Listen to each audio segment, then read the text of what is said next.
Now to a big election controversy in Connecticut. In fact, it's day 2 of hearings about the legitimacy of one of the biggest primary elections in that state.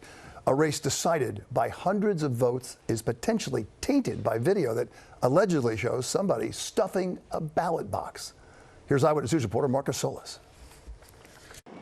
Wanda Jeter-Pataki walked into court and took the oath to tell the truth, but the Bridgeport City Hall worker hardly uttered a word. She watched as nearly 20 minutes of video was played, several different clips allegedly showing her or others at her direction depositing absentee ballots into a drop box, at one point high-fiving someone. She was asked about it all, of course, but dozens of times her lawyer invoked her Fifth Amendment right. Is that you with absentee ballots, placing them in the absentee ballot drop box in front of 999 Broad Street?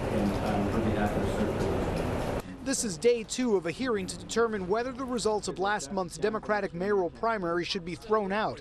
Incumbent Joe Ganim, who is losing on election night, declared victory the next day after the absentee ballot count put him ahead by 251 votes. Challenger John Gomes is suing, claiming Ganim supporters stuffed absentee boxes with fraudulent ballots. Every absentee ballot that was counted in the city of Bridgeport failed to comply with a mandatory Connecticut state law.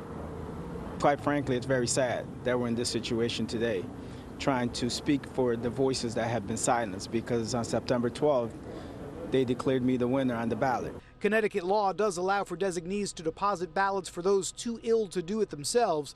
Lawyers hired by the administration say even if there are some irregularities, they don't rise to the level of changing the outcome. Usually these cases are 2-vote cases, 5-vote cases. The one I did last year, 14 ballots, and then it was 2 ballots, right? That's the norm. This is 251 ballots. The big question remains, was the mayor aware of or ordered the alleged absentee ballot fraud?